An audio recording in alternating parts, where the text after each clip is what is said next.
I just love watching myself on TV. How do you follow that now?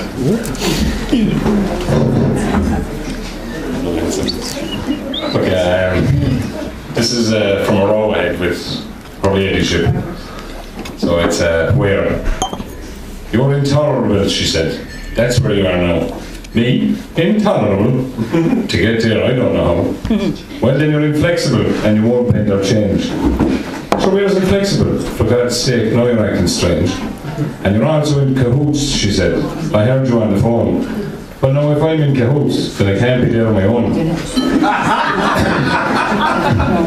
You're also insane, she said. And I don't think that you care. But to go insane, my dear, I reckon you have to be driven there. I like to be in conclusions, but I hear that you have to jump. But then I fear that only you will get the hump. Cognito would be nice if I could see that place. There I'd be alone. No one would recognise my face. There have been times when I like to visit Doubt. That was a bit confusing as to what that was all about.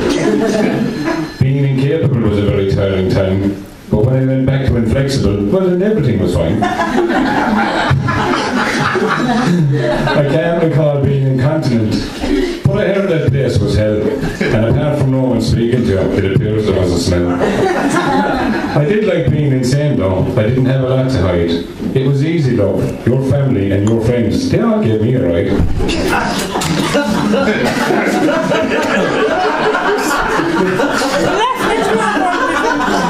Sometimes I don't read, but alright.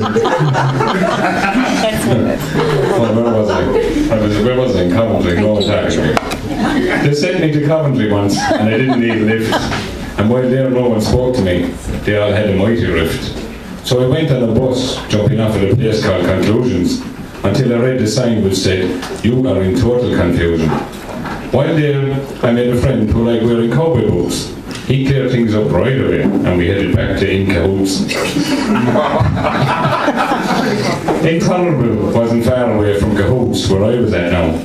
I'd have to go to the lawn as we were having the same old row. But you said I was inflexible, and you began to shout. I think I was better off if I'd have stayed in Doubt. I reckon that Incognito is a place I'd like to be, or for the sake of peace and bloody quiet, maybe send me to Coventry. But in all the places that you say I've been to on this day, just once I'd like to go someplace where I could have a say.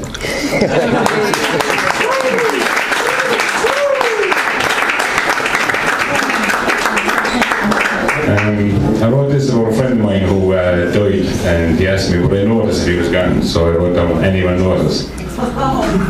He's dead. They told me after he was buried. Thank God. Who's he, Christy? Mind your own business. Anyway. You always know anything you have. You swear I was married to her because her name is Adele. If I'd married her 40 years ago, I'd be on parole now. You are my husband. Who you? Oh, you, yes. Anyone notice? Would anyone notice if I just wasn't here? Might they miss something that used to be near?